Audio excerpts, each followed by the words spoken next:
Hello and welcome once again to Crazy Comics and Stories. It's me, your charming and delightful old Uncle Rat Bastard. And at the other end of the series of tubes and wires that we call the internets is Joe, Crazy Writer. How you doing today, Joe? You said that wrong. It should have been once again. Because behind the scenes, should we share our terror and dismay? I was going to do it as a freaking, but we can do it now. Yeah, we'll do it now because this is. How do they say practice makes it go better? Well, not here because we did a delightful podcast, and even by our standards, we were delightful. We were a national treasure, and I don't use that word often because I'm afraid someone's going to come and tax us. and what did you say, Cory? How did you say it after all the hard work was done? I think I just said, fuck. Yeah, that was pretty much it. But what happened was, normally if Joe's internet goes down, the program we use for recording freezes up. And I have to tell Joe, okay, wait a minute, I have to shut it down, I have to restart it. Well, we had gotten done recording and we were just chatting about, I don't know, pie, raccoons, toaster ovens. The best way to clean and not piss somebody off? How to turn your glove compartment in the car into a refrigerator, stuff like that. Important things. And Joe's internet went down, and he texted me. He's like, "Oh, now the internet goes down." And the program we used to record, it didn't stop. It went away. So I reopened it, and there's no recording. And I go to where the recordings are saved. There's no recording. And I go to where, you set up for, if you had saved something, it'll be dump there. Nothing. So we are recording this 2 days later. We are 2 days smarter. 2 days wiser. 2 days more informed. It's still going to be a bunch of stupidity, isn't it? Pretty much. Oh. Maybe even more so because all the best jokes have been used. And there is no way we're going to remember them. No, we'll have all new jokes. But we'll have the same the same premise. The premise is, we were talking about previews and how previews is almost 600 damn pages long. And there's just no way you can go through, unless it's your job, and find all the cool stuff. Because some of the cool stuff's in little teeny tiny type. Yep. Some of the stuff they can't buy an ad. So what we do when we go through previews, we don't go through and go, here's my list of everything I'm buying. No, nobody cares about that. We're just pointing out the stuff that is trade paperbacks, omnibuses, new issues, stuff we hadn't noticed before, and we kind of push it into the highlights. Kind of give it a gentle shove. Usually, if you've been listening, I mean, it's like, do you need to know I'm still collecting Justice League? Because I was probably pretty excited about it when it first came out and probably mentioned it 4 months ago or 5 months ago when the #1 came out. Because they've been doing, 2 issues a month. Rat bastards are doing the same thing Marvel does. I don't think I like it. I don't find my list. Care. I know they don't care. Look what they did to poor Henry Cavill. What did they make him glue his mustache back on? You're up. Nope. They're talking, and he's apparently they're going to. Well, it depends on who you listen to, because the agent jumped in, but all throughout the interwebs was posting, "Yep, he's out." They couldn't get him to appear in a cameo in Shazam because he's got scheduling conflicts, and they're like, well, I guess we'll just reboot Superman. No more Henry as Soup. He's out. We'll just find somebody new. Cancel the Superman movie. There'll be a new Superman. And, it's the same BS they're doing with Ben Affleck. They decided, okay, no Batman movie. We're not going to have you. Not going to do it. And I'm like, do you think after all this time, Warner Brothers, you'd figure out part of the reason why Disney was able to pull off the Marvel fun is that they signed these guys down for 7 movies plus appearances. In other words, if you're going to be Superman, you are Superman for 7 movies, period. They don't mind if you're going to do something else. You just got to be ready for when we're going to have you again. That's why they've been able to have the same people do things over and over and over. And more importantly, appear to do dolls, appear to do promotions, do charity things, appear on talk shows. But apparently Warner Brothers doesn't do that when they sign a star for movies. They're like, well, we'll keep you around for Superman. We'll see how it goes. And then if it goes well, great. If not, they're not committed for 7 movies. Well, guess what? You're never going to get a movie universe this is what? They got rid of Affleck. This will be the 3rd Batman they're going to have. And this is probably the 2nd Supes if you don't count the Superman Returns movie that came out of nowhere. They just don't get it, and they're never going to be able to build a universe. And maybe they don't care. We got a happy Wonder Woman movie. We'll do that till it dies. People are kind of excited about the Aquaman movie, but you're never going to build a shared universe by just jettisoning your guys, or worse, not committing them to 7 movies. And again, I don't know how Affleck or all these other Bobos are, but I could help but think if you're a working actor, you go, 7 movies? Oh, hell yeah, I'll sign up for that. The Marvel guys seem pretty happy at it. Well, and the other thing about it is we've been hearing for about a year or so that, we're probably not going to be building a universe. They'll just be kind of, separate movies, doing their own thing, da-da-da-da-da. I think one thing everybody is learning, and I will point right to the dark universe that Universal was trying to start. What Marvel did is not easy. And there was no guarantee that it was going to work when it started. They didn't say, oh, we're going to do all these movies. It's okay, we're going to do Iron Man, and we're going to borrow money to make a few more. Let's hope it works. They had no idea that Iron Man would basically earn all the money to pay back that initial loan and more. So, here's Universal. Well, we're going to do a dark universe. We're going to have the Mummy and Dracula and Frankenstein and the Wolfman, and, oh, the Mummy didn't make that much profit. Oh. And DC, they keep trying it, and all you hear is disappointing box office, even though the numbers are, huge. And all I can think is, if those movies aren't making money, you're spending too much goddamn money on making the movie. Because Marvel's Iron Man was not a high-budget movie. Robert Downey Jr. was not a big movie star at the time. Matter of fact, Marvel, I remember before it came out, they're like, really? They're hiring him? He made those movies. So they, after his first contract was up, there's a dump truck full of money. And, the guy who plays Captain America, he's finished up his contract. Is he going to be back? Well, we don't know.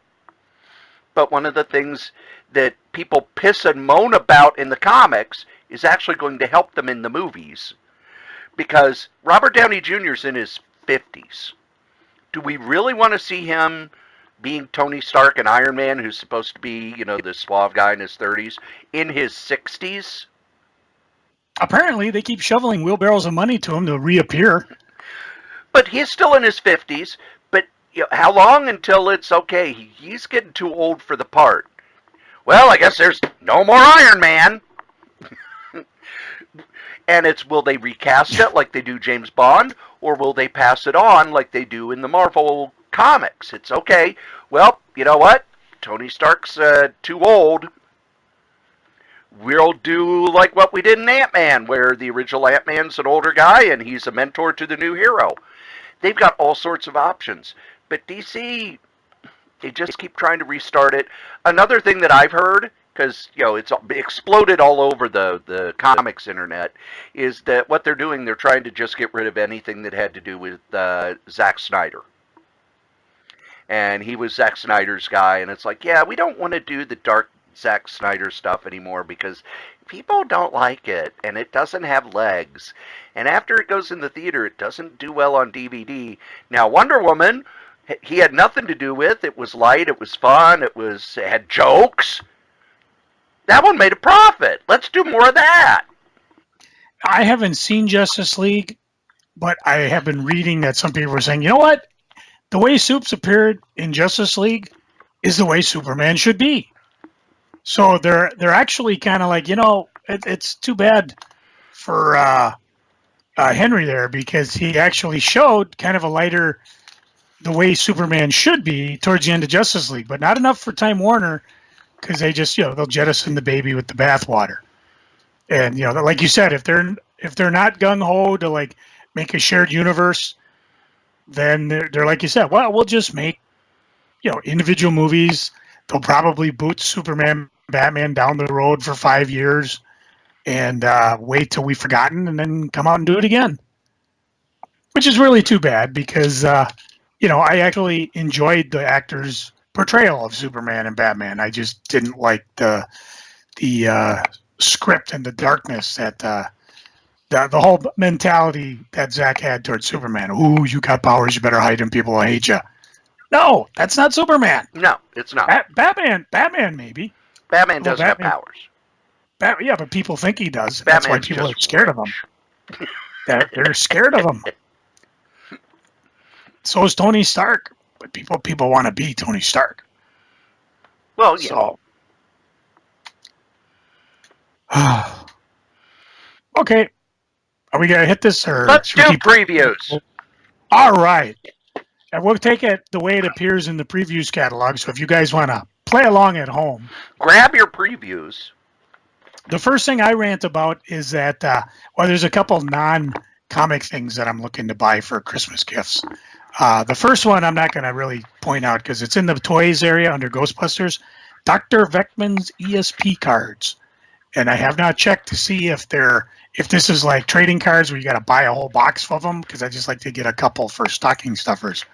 But what I definitely will get, if you go to page 93 all the way back at the end, there's a couple word balloons from Walking Dead, word balloon pins, and this one I'm getting, even though it's not particularly word balloon, but it's kind of funny. It's blank you blanking blankety blank. I figured that would be a good way to celebrate 15 years of Walking Dead. Put that on your backpack or hat or whatever. Actually, I may get one of those for myself. Oh, there you go. If I can wear that at work. But they've got all sorts of goofy things back there. A couple shirts or some Saga pins. But page 93's got a bunch of pins. And these are the type of things, if I had a comic shop, I'd definitely be picking up, because I don't know if many shops even carry pins anymore. Going back to the beginning of Image, the first... way back. That was Youngblood #1, I believe. The first Image book, after everybody was all excited. Oh, too far back? Yeah, too far back. Okay. The first book that jumped out at me that I'm buying is the Battle Pug, the Compugium. Battle Pug was a web strip by Mike Norton in a future world where let's see, the last Commundian and his faithful steed, the Battle Pug, travel the globe seeking revenge against every giant ridiculous animal they can find. It's action, it's humor, it's Mike Norton art. I enjoyed it. I did not buy the trade paperbacks when they came out because I thought they were a little expensive for what you got. But the whole thing in one big book for, what is it, $35? Yeah, I'm in for that. And if you listened last week, I like Mike Norton's Little Donnie. This is a different sort of humor, drawn very action-adventure-y, Conan-style stuff. So, looking forward to this book. I'm ordering that one. Joe, what are you ordering from the Image Boys? On page 50, with a preview on page 51, there's a one-shot. And since I'm cheap, I like one-shots. The Terrible Elizabeth Dumb Against the Devils in Suits. Let's see. Arabson is the writer, artist, and does the cover, and it's from a Brazilian sensation, hence the word Aberson. Oh, wait. And there's a Brazilian of them? There is, and it's translated by we'll say Emmy, but Eisner Award winner James Robinson. So I'm kind of looking forward to see that. It's Elizabeth is a strong, rebellious girl who's determined to make her own way. Good thing, too, because her father long ago promised her to the devil, and he's come to claim what's his. I might put that in my daughter's stocking. See how they react to that. No. Anything else out of the Image? Nothing else that I don't normally get. There's, there's a new Scotty Young book where Scotty Young's just writing it called Middle West. Again, I'm going to buy that as a trade because I love me some Scotty Young. But that's 3 Scotty Young books, and he's only drawn one of them. Well, I'm going for Deadly Class Volume 1, Regan Youth Media Tie-In Trade Paperback. It's page 59, and it's, let's see, I'll just read it. Welcome to the most brutal high school on Earth, where the world's top crime families send the next generation of assassins to be trained. Murders in art, killings a craft, and the King's Dominion School for the Deadly Arts. The take you in your back isn't always metaphorical. This is one of the $9 first volume Deadly Class. I've been meaning to try this for a while. They've actually got 6 volumes ready to roll. And the big thing, of course, apparently has been optioned to Sci-Fi Channel to become a hit show. A hit. They're recommending it right now, even though it's not coming out to 2019. So here's your chance to give it a try.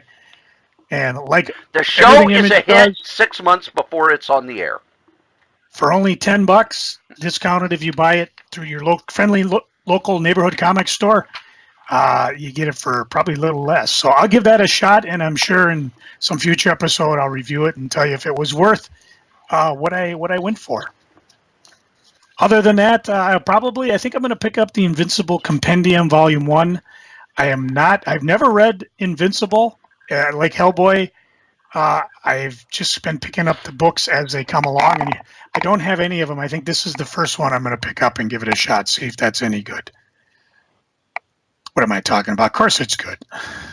Kirkman done it. Kirkman and the current artist on Spider-Man.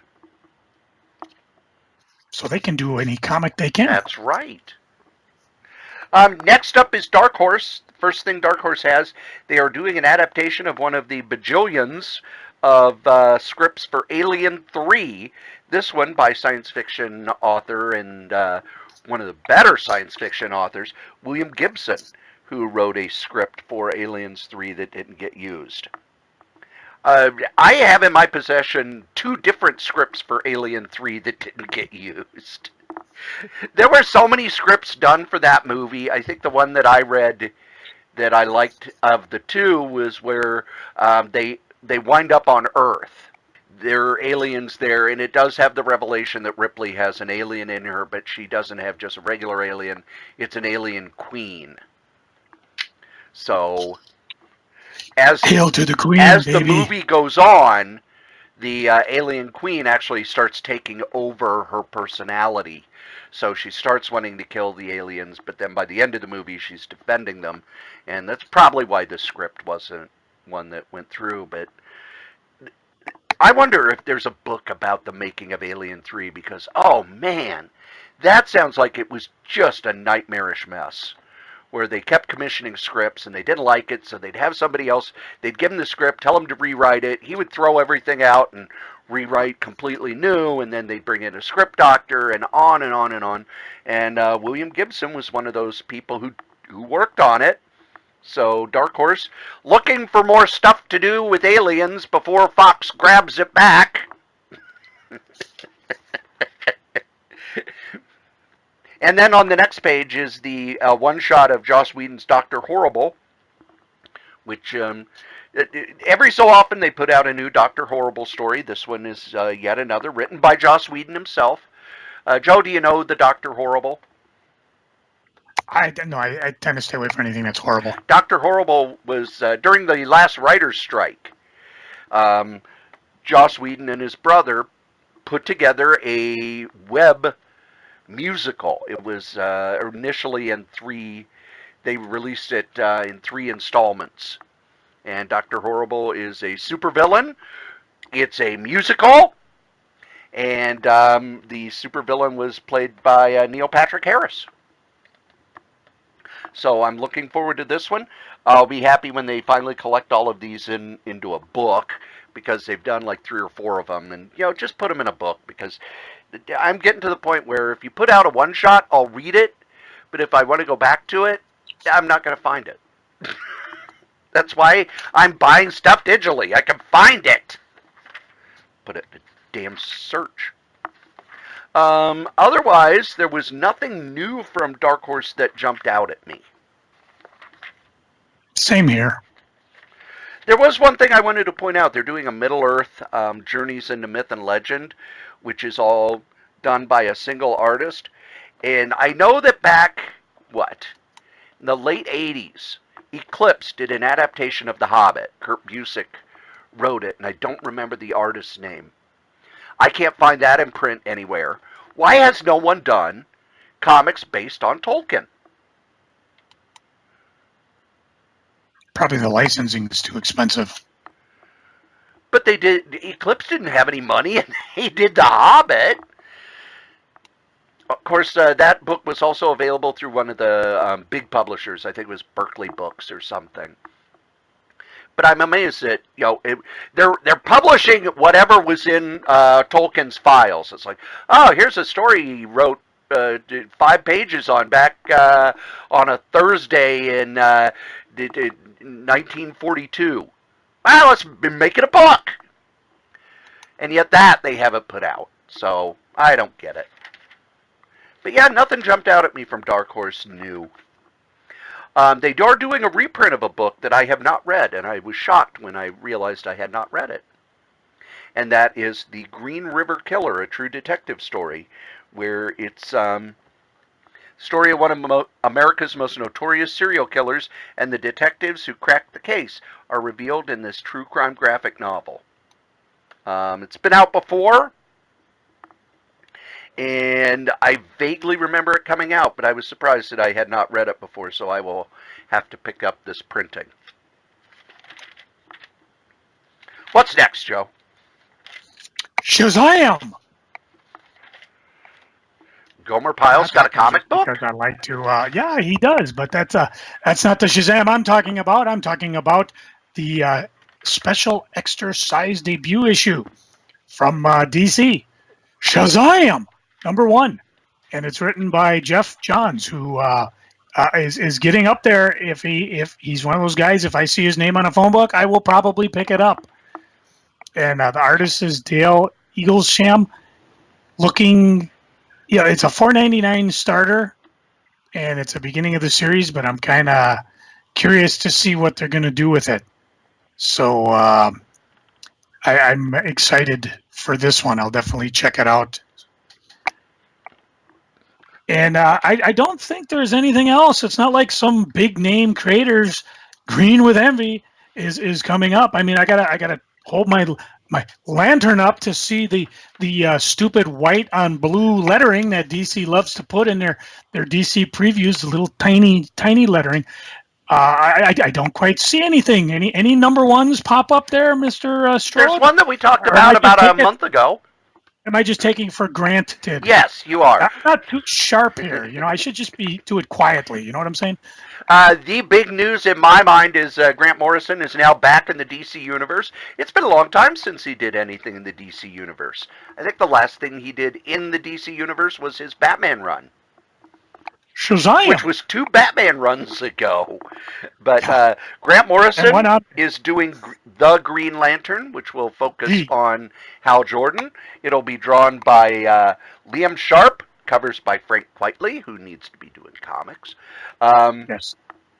Especially those blank variant covers. Quitely said that... Morrison said that he delivered the entire first year immediately, and he has completed the second year's worth of scripts. So he is obviously excited about Green Lantern, and now that he's on it, I'm excited too. I really think that after Jeff Johns left Green Lantern, when he was on it, they built up slowly over time so that they had like 3 or 4 books. And he was overseeing them all, and they all tied in with his stuff. So it was part of that excitement that he did. And after he left, I think the Green Lantern franchise kind of stumbled. And they did stuff to Shock, and they did stuff to try and keep you involved. But it's, let's face it, it's got to be hard to follow Jeff Johns, who created the Sinestro Corps and all the other, all the multicolored cores, and added so much to Green Lantern that wasn't there, on top of bringing back Hal Jordan. What do you do after that? It's got to be a tough act to follow. But I think Grant Morrison's going to come in. Grant Morrison is one of these guys who's endlessly inventive, so I'm looking for very interesting stuff. And in the teaser they put in here, they say he's going to be dealing with the multiverse. So anytime that Grant Morrison's working on a multiverse, I'm happy. Cory, do you know how many DC comics I was buying in March? I think you told me either 2 or 3. Yep, and one of them was DC Nation, which was a one-shot, and the other one was Doomsday Clock, which was only a miniseries. I'm up to 12 now, and that's not counting Justice League, which is shipping twice a month. So DC, you got my attention. You're doing something good, and keep it up. I will point out that last month I was asking, where the hell was Batman Damn #2? Well, apparently it's out this month, so it's what would you call it? Bi-monthly. Bi-monthly? Yeah, it's bi. So, anything else in the regular books before we jump into our favorite trades? Not in the regular books. Yeah. Well, I will jump right away because, again, we're talking Grant Morrison. 2 of the runs that I do not have of his complete is Animal Man and Doom Patrol. Now, Doom Patrol Book 1 is out. I don't know if any more are, but they're offering the Animal Man by Grant Morrison Book 1 30th Anniversary Deluxe Edition hardcover. You had me at Animal Man. Well, Grant Morrison, basically. So this will be a way where I can pick these up. I guess, judging by how many issues there were, there'll probably, hopefully, be a book 2.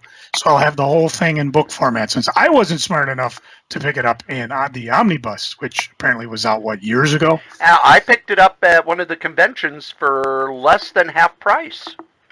Yeah, and even though there is a con coming up, MCBA Fall Comic Con, October 6th, 2018, the one-day wonder at the Minnesota State Education Building. You need to get educated. And by going to mcbacomiccons.com, that's 2 C's in the Comic Cons, you will see not only the guests that are coming, so you can send them a note saying, hey, would you do a commission for me ahead of time? You will see the dealers that are coming, so you can send them a note saying, hey, if you got any Animal Man omnibus, please bring them. You'll also see all the other fun things that are going on as well, such as the free grab bags, where the free parking is, to sign up for door prizes, and much, much more. And I think I will be there. I'm hedging my bets because, you never know when this hip's going to give out on me. So, maybe I'll order this, and then that's almost a sure bet that I'll find that omnibus there, because every time I do a order later on, it's like, oh, geez, I could have got it here instead. So that's just me kvetching. What other books are you looking at, Mr. Strode? If you turn the page, a couple pages, you'll see there's a new Batman the Rebirth Deluxe editions. I love these. I absolutely love these. What it is, it's a hardcover that reprints about 10 to 12 issues. Yep, this one reprints 12 issues.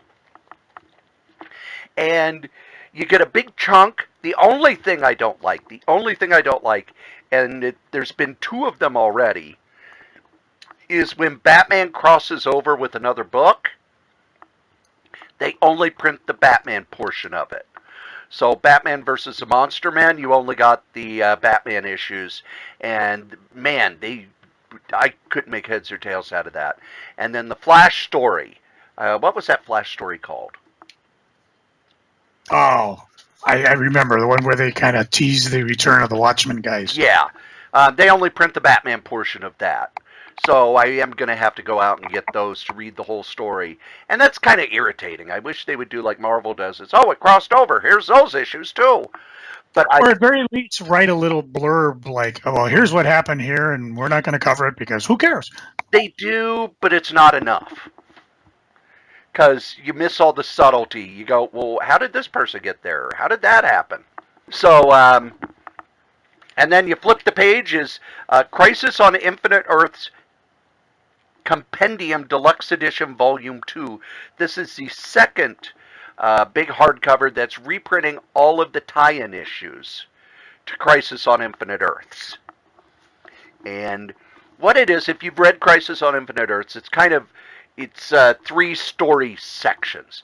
There's the first section, which is where all of the universes are wiped out, and it ends with only 5 of the universes being kind of saved by the Spectre. And then the second section ends with the assault on the Anti-Monitor that costs the life of Supergirl and the Flash. And then the final section is the final battle with the Anti-Monitor and the new There's Only One Universe DC. So this reprints the stuff from that second section, including a book that they say it's a Crisis tie-in, and to this point, I've read it a bunch of times. I don't see any Crisis tie-in except for the very last panel. That is Losers Special #1. Well, that was just because they killed him in the first issues of Crisis. Yeah. It was their way of saying, bye-bye, losers, and getting you to cough up another $2.99. Losers! Well, the other thing about it is they brought Robert Canninger, who was an editor and was the writer of The Losers, back to kind of wrap up their story. And it was a good story. Didn't have shit to do with the Crisis, and because it's Robert Canninger, it had nothing to do with anything else, because he can't tie in with anything. But it's got all of the tie-ins, Teen Titans, Infinity Incorporated, all of that. And then what was the other one? Oh, yes, there's a new printing of the Justice League World's Greatest Superheroes by Alex Ross and Paul Dini. Now, these were all tabloid-sized specials. There was one for Superman, one for Batman, one for Wonder Woman, one for the entire Justice League, Secret Origins, and Shazam. But if you just want the Shazam, you can buy it later in the previews. Well, that's for people who have already bought the individual hardcovers and want to finish their collection, because this is a trade paperback for people cheap like me who just want the good Rossiness of Alex's art and the awesome writing of Mr. Dini, without having the space of the hardcovers to take up the space. So that's for me. Well, and the other thing is that we've got a Shazam movie coming out, so they're going to want to get a bunch of Shazam stuff on the shelf. With no Henry. No. But when are they going to come out with a League of Extraordinary Gentlemen movie? Never mind. They did. The and Jubilee edition. It was so bad that Sean Connery said, "That's it. I'm done acting." A bunch of crap. I've had it. I'm not acting anymore. But I guess the stuff they're doing, what, the League of Extraordinary Gentlemen Jubilee edition, and it contains everything except the last run that was done through, who was that, IDW or? Yes, IDW. So this is your chance to get as close as a omnibus as you're going to get from DC, and that'll have all this, and then to get the last part of the story from your friendly neighborhood IDW guys. So those are pretty much it. I don't have anything else really that I'm all excited to get. I mean, they're pushing more of the Brian Michael Bendis crime stuff, Jinx, Goldfish. So those are always fun. And Powers Book 2 is out if you haven't picked up that. I think last month was Powers 1. And they're trying to get you up to date on Scarlet if you never picked up that when it was, what was the print at Marvel? Was it Icon? Was that what they called the line nobody bought? Oh, a lot of people bought it. It made a lot of money. That was where, what was that? What was the Mark Miller one that, the guy in the scuba suit? Where Hit Girl's from? Kick-Ass. Kick-Ass. That's where Kick-Ass was. Yeah, and I just don't remember. And it sold a lot. And it sold a lot. It's also where Criminal was. It's basically their creator-owned line that they've seemed to have let fade away. Yeah.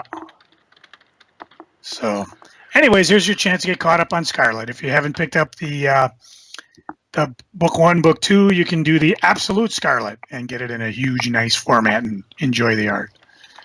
But that was it for DC for me. For you? For me. Now, we don't want to confuse you folks now, because we are going into IDW, and you might be confused because there is a Spider-Man #1 there. I know! And some Star Wars and some Disney, and even a Max 3 of 3 is in there. So if it's like, what is IDW doing? Yeah, making money. Yeah, well, they must be. If I'd like to know they've also got all the Disney books. Yeah. So, and this is something we've talked about before. Disney's not going to... Apparently, Marvel's not any good at publishing Disney comics or kids' comics. I think it's the kids' comics, because the Spider-Man comic is for kids. The Star Wars comic is for kids. But the Disney line is kind of dropped out of Marvel. You don't see any more... we're going to make a comic based on this thrilling ride, The Haunted House.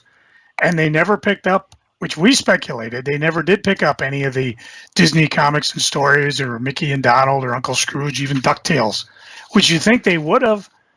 But apparently it's not something Marvel cares to do. They figure, you know what, we're selling superheroes. We're going to stick with the superheroes. And Disney can license this out, which means they're giving money to Disney. Yeah. And Disney's all about money. So, and IDW must have better distribution in markets that sell to kids. They might still sell to Marvel. I don't know if IDWs show up at Barnes & Noble. I'll have to look next time I wander through their graphic novels and toys. Now, there was one IDW book that I'm buying, even though I have no idea about the license it's based on. I'm utterly clueless. I've never seen anything other than maybe a couple of the toys back in the 80s at the toy store. Joe, what the hell are the GoBots? A cheap knockoff of Transformers. Okay. Oddly enough, Hasbro bought them when they finally went out of business. So whether they tie into the Hasbro universe that IDW has been working on or not, I don't know, at least not at this point. Probably not, because this is by Tom Scioli, who is probably best known for Godland. He also did the one Transformers book I have purchased, G.I. Joe versus Transformers. He did that series, but his artwork is very Kirby-esque. His storytelling style is very like Kirby, where it's big ideas, big stuff happening. Huge Kirby fan, and it shows in his work. Are you going to buy the inevitable GoBot Transformer crossover? I will buy anything Tom Scioli does. So, because basically Hasbro owns the fictional side of the property. The actual toys and likeness were licensed from Bandai. Because Taka basically bought, or Hasbro, I should say, bought out Taka. So whether or not this is an actual licensed Hasbro product, it'll be interesting, because when you finally do get the #1, Cory, you got to look in the little Inca inside and see if it's copyright Hasbro or copyright Bandai, which is probably why we've never seen any GoBot toys, even though Transformers keeps rolling on. The other book that I am picking up is the Black Crown Omnibus. Black Crown is yet another subline inside a line, and it had books like Kid Lobotomy, Punk's Not Dead, Assassinistas, but they're putting out an omnibus that reprints those comics as well as having a bunch of other stuff. And it's going to be a quarterly book that basically reprints all the Black Crown stuff. And I love this idea. I loved it when CrossGen did it. I think it was Forge and Edge, where it's, okay, these are trade paperbacks that will reprint. If you buy these 2 trade paperbacks, you bought everything that CrossGen did that month. And I thought that was a great idea, even though CrossGen wasn't dead yet, but it certainly didn't look good. It probably needed to have bought a life insurance policy at that point. But I am looking forward to this because I love the idea of I just buy one book and it's got the whole line in it.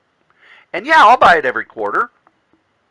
I would much rather have collected editions than regular comics at this point. I've got Old. No, I've got so much crap.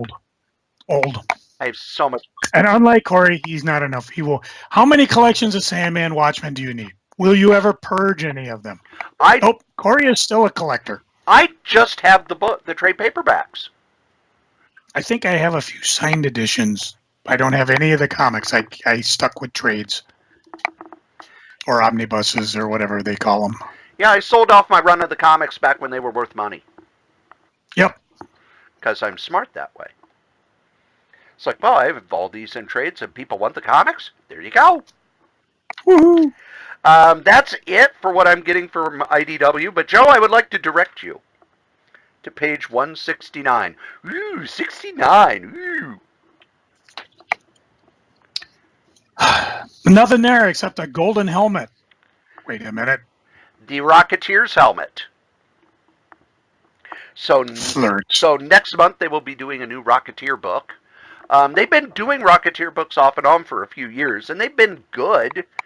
But really, to my mind, the Rocketeer by Dave Stevens, it was the art that you bought that book for. You didn't buy it because of the brilliant story. The story was okay, but you bought it because of the art, because Dave Stevens' art was just heavenly. And while it's a shame, it's a damn shame that he did so little in comics.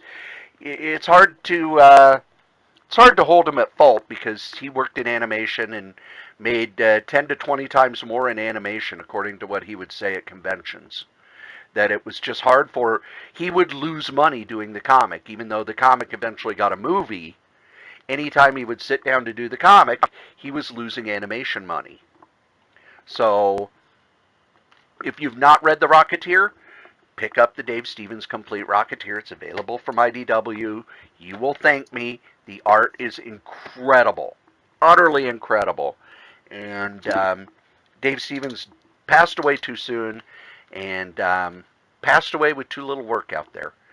But they're going to do another Rocketeer story. The last one I read was actually written by Mark Waid. So they try to get big-name talent on it. And that's about it for me for IDW.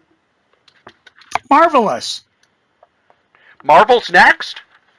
I think so. So, Joe, are you buying the Marvel Milestones Deluxe Hulkbuster Iron Man 24-inch statue?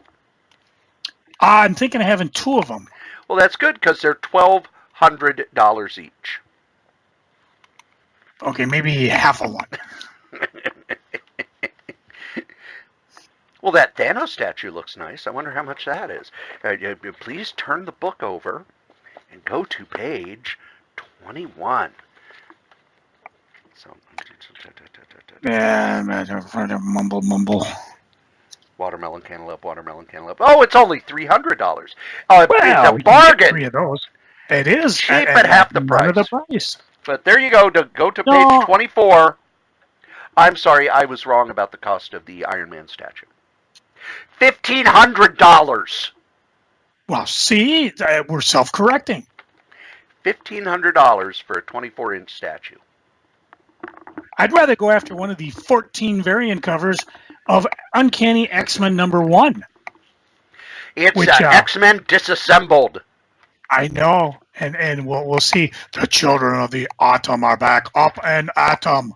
Up and at them. So they're starting out with a 12-part weekly epic. And of course at $3.99 a piece, you wonder why Marvel stays #1 all the time. But the one thing that they've done for the most part is they've gotten rid of almost all the other X books. There's, I think, Astonishing X-Men. X-Men Red. X-Men Red is there. There's a few miniseries, Shatterstar, Return of, what's his name? Short-hairy Canadian, I forget what his name is, Trudeau. And there's about 15,000 Wolverine miniseries. So Mr. and Mrs. X will probably continue. No, it's a miniseries. Oh, is it? Yeah, it's only like 5 or 6 issues. Oh, okay, cool. So then they'll probably be back. But yeah, this is something we've been kvetching about for years. Too many X books. No, yeah, fine. You came out and you gave me a dozen X books, but you didn't have the X-Men in it I wanted to see, which is basically pretty close to the core group.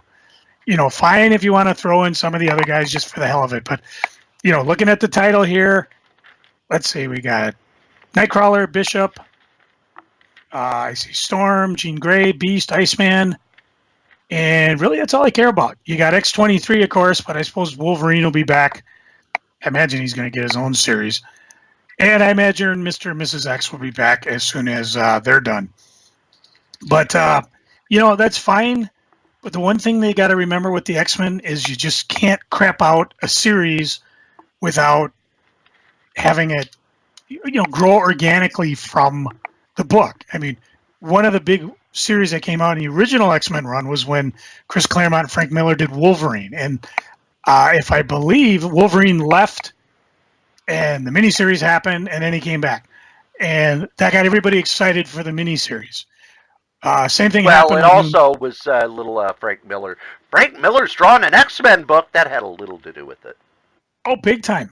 But then even with New Mutants, when that came around, which was unusual because that was a second X-Men book, well, the X-Men were off the planet. Charles Xavier in the graphic novel, which everybody bought, this, rebuilt his X-Men brand with New Mutants, get the title.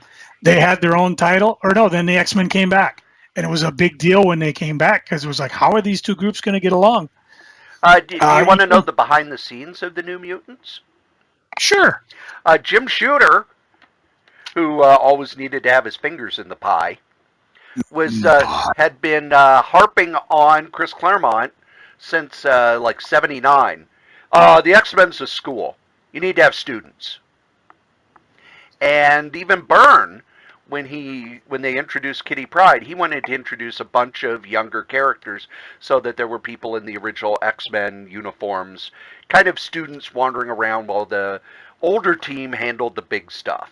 And they were going to launch it as a regular comic, but Don McGregor and P. Craig Russell were working on the next of the Marvel graphic novels, which was going to be Killraven. And Joe, I know this is going to shock you, so sit down. Oh, Don McGregor and P. Craig Russell were running late on getting Killraven done. Shocked. So they kind of took the first issue, reworked it, and that was the New Mutants graphic novel.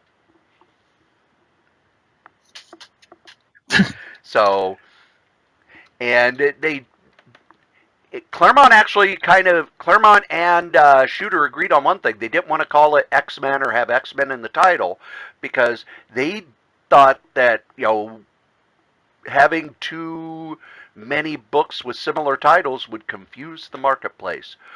Boy, did they get it wrong in the 90s.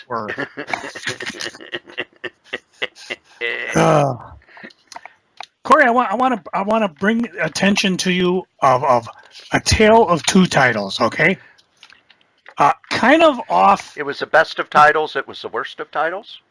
Well, no, but we've always talked about, like, the Black Order #1. It's a miniseries coming out from the Infinity War into their own limited series. I'm interested in these characters. They've been villains. When they show up, unlike the movie counterparts, they are a force to be reckoned with. I am very interested to see what they're going to do, and so I'm going to buy it. If you go a few pages back, there's another #1, Ironheart #1. I am not interested in the former star of Invincible Iron Man as she headlines her own solo series. I may be later. I mean, I've talked about how I read Miss Mystic at the library and enjoyed it. That's Ms. Marvel. Ms. Mystic was never at a library. Well, that wasn't the one I did. I just left my copies on the crapper. Shh, don't tell anybody. But, the point is, this series ain't for me. I'm not going to spend time bitching about it online. I'm just not going to buy it. So if you're not interested, I don't want to hear you bitching about it. Just don't buy it. You got Iron Man back. Dan Slott's even writing them. Just put the previews down. Walk away. On the next page is the first issue of a new Vision miniseries. Ooh! And I'm a new creative team, but still, they're pretty much going to be following along with the kind of stuff that Tom King did. So, and Chelsea Kane has written some really good stuff in the past. So I am going to be buying this as probably a hardcover because I'm like that. Yeah, I'll probably wait for the trade because I picked up, with the exception of the issue you did the letter column in, I picked up all the other ones and as trades. So I'll read that. And the following page is another one that I got to decide, do I want to do trades or pick it up? Dead Man Logan, a 12-issue series, and I don't know if this could be the final finale for him, considering they're going to bring Wolverine back into the fray. But and I've enjoyed the run that's been going on, so I'll see. Yeah, I don't know. I got a few weeks before I have to turn in the order. I'll think about it, because I mean, there's still other fun things that I want to pick up, and we haven't even gotten to the. There's the Typhoid Fever X-Men #1 shot, which normally I would kind of avoid because I'm not big on the one shots, but they do have Spider-Man in it, so I'm kind of looking forward to that. So we'll see how that pans out. Jumping back to the hardcovers and trade paperbacks, what the Earth X Alpha Omnibus came out this week, so you can now order Earth X Trilogy Omnibus Omega. And this will have the entire Earth X trilogy in 2 big old books. Which could be helpful because all the Paradise stuff, the trades in that are all out of print. Yeah. So. But I have never read this story. Ooh, you're in for a treat. Yeah, it was one of those where I said, "Oh, I'll buy the trade paperbacks when they come out," and then I missed the first one. And then could never find it. And it's like, well, I don't want to read the second one if I don't have the first one. Well, now it's coming out as an omnibus. The Avengers Omnibus #4 is not what I'm getting because I've got all of these in the essentials. And, they're good, but they're not, oh my God, I need it. But this is when Roy Thomas turned it over to Steve Englehart in the 70s, so that's actually a pretty important period. But if you turn the page, Savage Sword of Conan, the original Marvel Years Omnibus. Oh, yeah. This is the good stuff. Oh, what a display of greed and gluttony. You're practically drooling on yourself. Joe, let me read you the artists involved, shall I? Oh, why not? Barry Windsor Smith, John Buscema with Gil Kane, Neil Adams, Jim Starlin, Esteban Mararto, Sonny Trinidad. I love that name. Anytime I saw that name when I was a kid, I thought it was a fake name because it sounded like an ad. Welcome to Sonny Trinidad. Alex Nino, Tim Conrad, Pablo Marcus, Gray Morrow, Gene Colan, Val Merrick, Howard Chaykin, Walt Simonson, and Bruce Jones. Cover by Boris Vallejo. This reprints Savage Tales 1 through 5, Savage Sword of Conan 1 through 12, and the Savage Sword of Conan special. You've got yourself some amazing art in this. You've got Barry Windsor Smith's Red Nail story, which is quite possibly the greatest Conan story ever told in comics. Beautiful, beautiful stuff. The page before it makes me depressed. Which is? That's the Daredevil Masterwork #13, because it reprints the issues that I bought off the stands. And I always get a little depressed when Marvel Masterworks catches up to when I was buying comics, because it's like, no, the Masterworks are supposed to be the really old stuff. Oh, wait, that's 40 years old. God damn it. But these are all the issues leading up to Frank Miller taking over. Which I guess isn't really saying much because it didn't really sound like it was selling too well. It wasn't selling well. The stories were kind of by the numbers, superhero, Marvel's 70s stuff.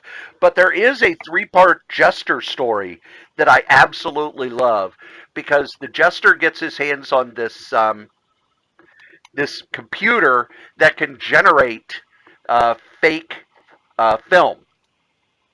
So he starts filling the airwaves with fake news, such as JFK is alive, and this didn't happen, and that happened.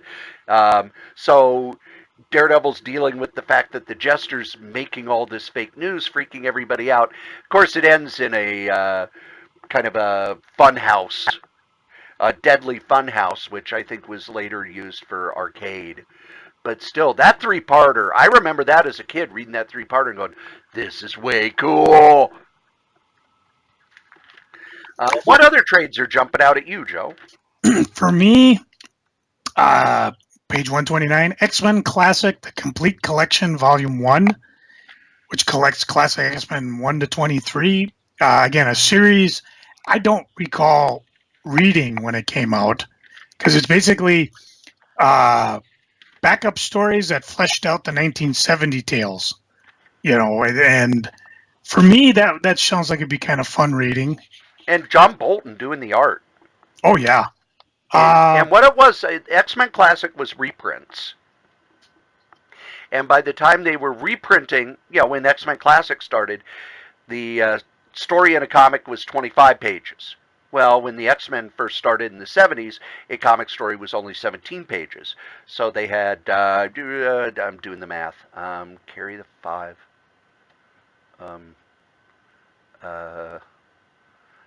How many pages is that, Joe?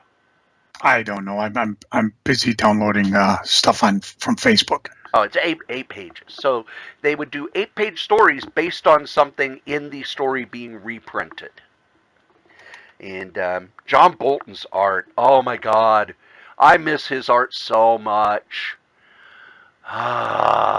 He did a lot of work with Claremont in the 80s, including the 2 epic miniseries.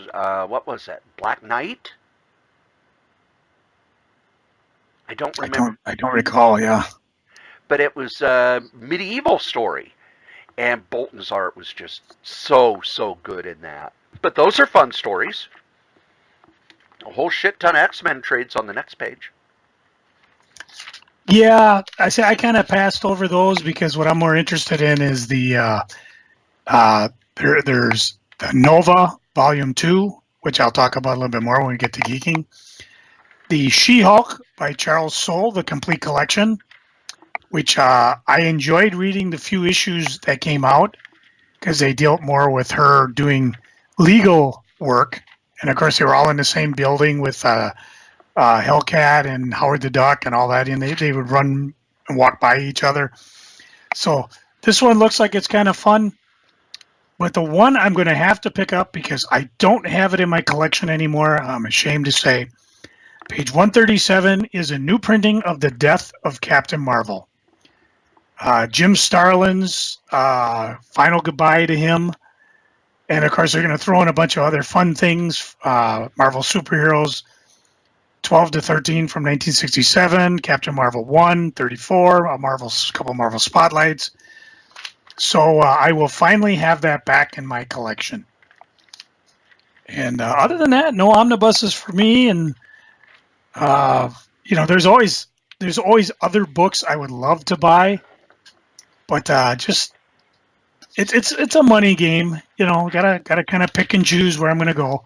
For example, the Marvel Knights are really pushing Marvel Knights. I don't know why they're pushing Marvel Knights. I really 20th anniversary. So much for Marvel Knights. They were kind of the Knights of the Marvel, and they weren't that marvelous. So, but by God, they're really pushing the books if you want to pick them up. I mean, you could do that or run to your quarter books, but either way. Oh, no, those Daredevil books are not in the quarter books. And the Black Panthers are not in the quarter books. I don't know about that. Oh, I know, because I saw the prices on those Black Panthers start shooting up when the movie came out. Yeah. Now, some of the other stuff, the ones by Chuck Dixon, those are in your dollar bins. Quarter books. Now, the one thing we didn't touch on, or maybe you did, I wasn't listening. There are no true believers this month. No, there aren't, and it annoys me. It's very disappointing. Especially with, you're starting Uncanny X-Men. How hard would it be to pick out 12 issues of the Uncanny X-Men over the last 50 years? God. Bastards. Sons of Snot. bitches. I'm so upset. I think we should move on to the next publisher. Well, it's Dynamite, and I'm looking through, and other than... I'm not buying anything from Dynamite. There's one thing I'm picking up, and it's Classic Battlestar Galactica. And they've got a bunch of variant covers. One of them, of course, reprinting the classic Walt Simonson cover where, Jolly's turned into like a man mountain compared to the other guys. He's Volstagg! But I like the classic Battlestar Galactica. I've always thought there was more to the property. I mean, granted, when it came out, it was more of a buddy flick. So we'll see how this one goes. Artwork's always been kind of, but I'll wait and see how it goes. It should be fun. I think they say this is an ongoing or a regular. It must be ongoing because they don't have any of numbers to it. So. Now you're a Roy Thomas fan. Are you going to pick up the Red Sonja original graphic novel on the next page at 188? I've been looking at it,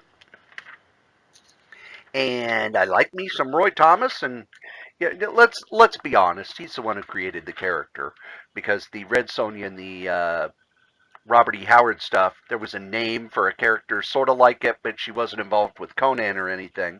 The art by Esteban Maroto looks beautiful. They're doing something weird with the coloring too, because it's only black and white. They're only using red. And red, yeah. So, and it's a hardcover, which implies, although it's a good price for hardcover, maybe they'll do a soft cover a little later. Yeah, because I'm sorry, $20 for an 88-page book. Yeah. That's what's keeping me from jumping on it. If it were 128, or but you could get the signed version for $50. Yeah. I mean, Roy's not getting any younger. No, he's not. He's no longer Roy the Boy anymore. No, definitely not. Although I'm seeing a lot of pictures of him at conventions. He does not have Facebook, but he has someone who posts to Facebook for him. And he looks pretty good for his age. He's still doing good. So, yay, Roy. And I'm glad somebody hired him to do some writing, because I read his Marvel adaptations of classic novels, and they were good. He still knows how to pace a story. He still knows how to work comics. So, if this were cheaper, I'd buy it. Oh yeah. Sorry. Then we get to Boom, who picked up the license for Firefly and have started a new Firefly series. Woohoo! And they got is it a box edition of all the previous Firefly stuff? They're starting it. It's book 1, and then the Big Damn Heroes book has all 8 of the original unsigned Firefly #1 covers, a box set exclusive variant, Firefly Legacy Book 1 with a box set exclusive variant cover, and then a print. So they are really going to milk you Firefly fans. All you browncoats are, you're going to be spending money.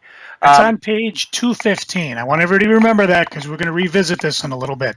It's limited to 1,000 copies. Yep. I'm not interested. I don't like Firefly that much. Oh, that did it. Now we're going to get hate mail. I don't like Firefly $150 worth. But really, looking through, the only thing that I get normally from Boom is Lumberjanes, and that's the only thing I'll be getting this time too. Joe, anything for you? Nope. I'm boomless. Boomless. And now we get to the rest of the... and the rest. Now we get to the other 250 pages. Yeah. A lot of it that we've covered before. We did mention last time Archie's starting with issue 700. And they're going, I guess, a new creative team. And unlike a lot of the other variant covers, they've got 9 variant covers, but you can order or pick up the one you want because they're all the same pay. They're all the same price. And none of them are limited. I don't know which... Looking at that, it's on page 275. Is there a certain cover you're looking to pick up, Cory? The Mike Allred cover. I got that one down. I was looking at cover F with David Mack. And Yeah, that's nice too. I was also tempted with the cover H because I like Sabrina. She's kind of my not my high school crush, but definitely my kid crush. Oh, And we'll come back to that a little later too. my crush in the Archie universe is Cheryl Blossom. Well, she didn't show up till later. I don't care. Okay, and I can't even ask the Strode because as you know we're redoing this, but let's see if Strode remembers. Can you remember what issue Cheryl Blossom showed up in? I cannot remember what issue, but I know it was Betty and Veronica. Yeah, it was issue number 320. And don't bother looking on the eBays; it's already silly money. And she appeared in 320, 321, and then disappeared all the way until she showed up in 94.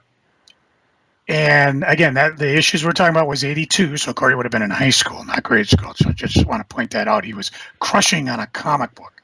By that time, I had moved on to more sophisticated things. Hey, I still have a crush on the George Perez drawn Scarlet Witch. Well, that's a given. If you're not, you're just dead. Right. I know. So stop it. Version. But in 94 is when they came to Archie Love Showdown. And in Archie 429, Betty 19, Betty Veronica, the second series, 82, and Veronica 39, they were all worried about who was it. And then I think there was a Archie's Love Showdown special. I believe that's when it was revealed, or at least the story was wrapped up in that particular issue, and it revealed it was Cheryl. Well, Love Showdown was going to be where, damn it, Archie is finally going to choose between Betty and Veronica, and he chose Cheryl Blossom. And then later on, he chose one of the members of Josie and the Pussycats. I know, smart man. Yeah.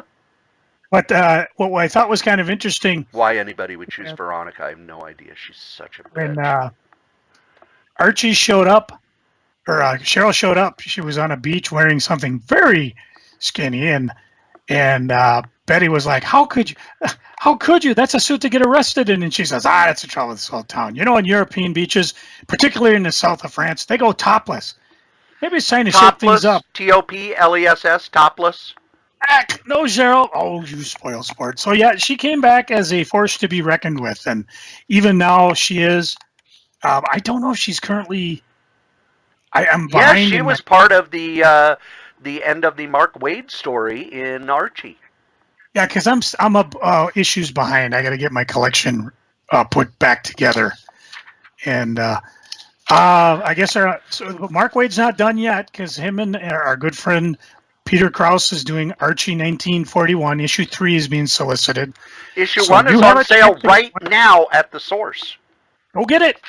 Stop waiting. And while we're recording, Peter Krause is signing issues. I know. I could have been there, but nope. See, I'm here taking care of my friends. Potting where we have to. We're doing this for you because we are a national treasure. Lest you think everything's Archie. I'm buying that. Me too. And this is again. A lot of what happened with Archie is in the 70s they had an Archie group, which I'm sure everybody's heard at least once, this song Sugar Sugar. And of course it was produced by Don Kirshner, who was one of the brainchilds behind the Monkees. Probably never heard of them. And the Midnight Special with Don Kirshner. Yeah. Done by the only reason I know him is because Paul Schaefer used to imitate him on Saturday Night Live in the 70s. Because I didn't watch the Midnight Special, I didn't do enough drugs. So to celebrate and embrace the Archie's TV music success, they created an Everything's Archie comic, and this, I believe, will probably have everything in it because they only did a few issues. We'll go to the Kray 3000. Well, I bought the last one of these, the Betty and Veronica Spectacular, and it jumps around. It's not like the Sabrina book, which reprinted every appearance in order. So, which was awesome. I know. I want them to do more of that stuff. So, okay, this probably won't be everything because they did about 100 issues of Everything's Archie. And this really was started mostly to push the music. And we'll return to this subject again when we get to geeking, because you want to know why Joe suddenly knows almost as much as the Strode. Well, I'll reveal my secret when we finally get there. But that was what I had for Archie. Also, the first issue of the first Ahoy comics came out this week. So I have not read it yet, but I am waiting with bated breath to read The Wrong Earth. Ahoy Comics has got a killer lineup of talent. Let me go back to Ahoy. Let me whip this out. Whoa!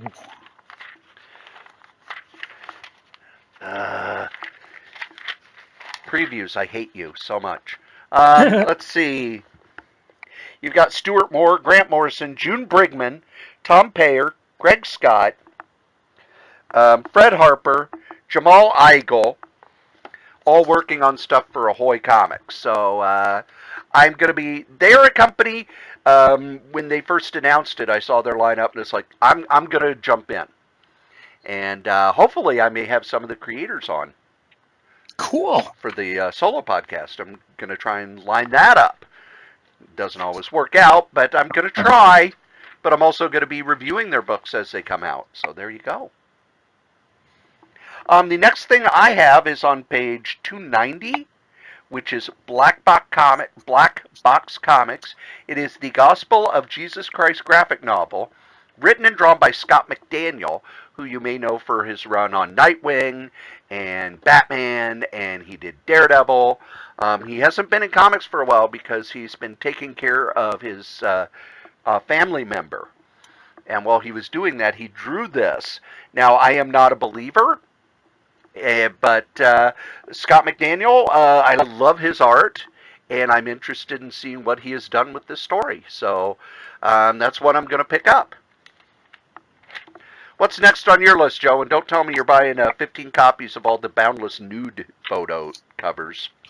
Well, let me tell you this, and as long as we're going there, I will reveal an eBay secret. What? And mainly because I don't have a lot of eBay. I actually had no eBay sales because it's that time of year. I talked about it last time. Things are slow, but one of my secrets on eBay, Cory. Sex sells. Well, yeah. And there are lots of perverts out there who don't want to go to a shop to buy funny books. Or more importantly, they'll probably not go to a comic shop, or they will go to the comic shop and not find these books there because very few places carry them.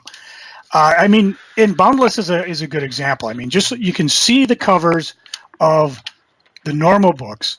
Now just imagine those same covers in the nude and naughty covers. And if you want to, you can actually go to boundlesscomics.com and see them. And you can probably tell what porn magazine they photocopied it from. But there are a lot of publishers that actually do this. I mean, Emerald does Cave Woman, and they have their mature cover where the art and she's, topless or bottomless or whatever. Topless. Topless. Topless. Broadsword, the creator of Tarot Witch of the Black Rose. They do every month usually a deluxe lithograph edition and a cosplay photo cover. They both price out at $20. The cosplay one's kind of cool because it's signed usually by the model and by Jim Ballant as well. And I mentioned Boundless. I wish he would go back and do mainstream comics again because he was so good. And now he's doing Tarot, which if you've read it is so bad. That's the comic that has the infamous panel, "Your vagina is haunted." If you pick up some of them Boundless covers, you'll probably believe that. But you got that in Boundless, and not everybody is immune to it. If you went back to Dynamite, they're doing another Betty Page book, and one of the covers they're doing is the black photo cover bag. And what that means is the bag is going to have the half the bag blacked out because if you know anything about Betty Page, she posed for a few nudie pictures. They're going to put one on the cover and they're going to have it in the bag photo covered. And I picked up a few the last time number one came out, and they sold instantly. A few. So I'm telling you, one of the things if you're serious about flipping stuff on eBay, those are the things you want to look for. The type of comics that your comic shop isn't going to carry. I've already given you the 3 publishers. Another thing you can do, we talked about the Firefly set. A way forward in Titans is a $199 Yellow Submarine set. And excuse me a second here while I flip to it. It's on page 371. This includes the allegedly sold out Yellow Submarine book. And yes, it's probably sold out from Titan, but they're still about. So you not only get that, but you get some badges, an exclusive art card signed by the artist Bill Morrison. You get original reproductions of the original 1968 lobby cards, movie poster, movie premiere tickets. That's like well over 20, 25 things all in a box for $200. And again, they're ridiculously limited. What did you say the Firefly box set was limited to? 1,000. This one's limited to 1,968 copies. That's the type of stuff that if you buy and you put it on eBay, you'll probably be able to flip it real quick. I've had much luck with the nudie covers and the things we talked about. These limited ones, you got to kind of watch because there are going to be, I don't know what the retailers buy these for. I imagine 30% off. I can't imagine they get a deeper discount, but some of them will get this and post it real cheap just as a loss leader. So yeah, you're going to get there. I found this when they had that beautiful hardcover slipcase edition that Colleen Doran and Peter David wrote about Stan Lee's life. And they had the version that was signed by Stan, had a special, the slipcover was designed by Todd McFarlane. Well, when I picked it up, there were hundreds of them on eBay. And people selling them for a little bit below cost, which means they probably got a better discount on it than I did, or they're just blowing them out. If you wait, they're going to sell. Plus, I can guarantee you, most Beetle collectors are probably not even aware of the Yellow Submarine graphic novel. And I see this box set. Maybe don't put it in the graphic novels. Find the Beatlemania section on eBay and post it there. You're almost going to have a better shot of selling it there. Just like when you and I ranted on about Barbie comics years ago. The guys who are collecting them and gals aren't the comic people. It's the Barbie collectors because a lot of them didn't even know Barbie had a comic when it first came out. So there you go. We won't even have an eBay portion of the show since I've just been rattling on and on about it. But that's one of the things to make a niche for you on eBay if you're so inclined. Pick up these rare variant covers. You can put them on eBay. If you can get them at a discount, that's even better because then you can sell them. Like the tarot ones, I usually put right at the cover price. And I've had good luck with them. Pretty much everyone I've sold almost immediately because they're I don't want to say they're rare, but they're just not common. You don't walk into your local comic store unless they have the shelf space or a decent adult section and find the all spread Viking Vixen edition nude of Belladonna. Or maybe you do. I don't know. I would also another publisher there is Coffin, but this month they're only doing the Lady Death Premium Foil Gift Box. Again, limited to initial orders, $175. If you got the money to drop, this is the type of thing that a Lady Death fan will go gaga over. You can just post it and let it fly. It'll sell, maybe not immediately because some Bobo is going to sell it at cost because they panic, but $175. I've sold tons of Lady Death things, and this would be one of those if I can afford it. Omnibuses are great. I think that Savage Sword one would be a definite keeper, but you got to wait till the initial wave sells out. The people selling them at half price pull them out, and then see where it goes. Not every omnibus goes up in price. I'm looking at you, Avengers: The Crossing. Yeah, Jim. Why is that on my shelf? Why is that on my shelf? You said that Lady Death fans will go gaga over it. Yes. Will Lady Gaga fans die over it? It's hard to say because they freaked out when Weird Al did his book. Oh, okay. His thing until they realized, Lady Gaga approved it. So, it's hard to say. But, by the way, let me just drop if you're interested in the crazy stuff, KRAYZ. I'm going to announce here that I'm doing my fall half price push because, of course, as I get closer to the fall, I'll be recovering from hip surgery and I won't have any eBay stuff. And I just figure I'll let you guys know. So by the time this podcast drops, the sale will be up. You'll have first crack at things. Mention you heard this on the podcast, and I'll probably give you something fun. It could be this Thanos copter I got here. It could be this copy of Worldwide News that two unknowns did. But I think if you go to www.worldwidenews.solitairerose.com, you'll see what they've done to see if it's worth getting. Because you might want to, you might not want it. You might say, hey, I just bought from you your Beetle Yellow Submarine limited box set. I don't have it. It's not out yet. But I definitely don't want Worldwide News because it's just not my cup of tea. Or maybe I'll wait and see Cory at a con and have him sign it. Enjoy that wait. Good luck with that. Peace and love. Peace and love. Peace and love. Next on my list is from Fantagraphics. Oh, Fanty. I interviewed Bill Shelley a little while back, and one of the things he dropped on that interview is he's doing a biography of James Warren, and there you are on page 314, James Warren, Empire of Monsters, the man behind Creepy, Vampirella, and Famous Monsters. He has been doing research on this for a couple of years, lots of interviews. I'm really looking forward to this because James Warren fascinates me. He started with Famous Monsters of Filmland, which in the 60s and 70s, that was the magazine that all the kids bought because, you were into monsters. Oh, yeah. Yep. He made a lot of money with all the ads in the back because he didn't have ads for other stuff. It was all ads for a thing called Captain Company, which was a company he owned. So basically each magazine was a catalog for his warehouse.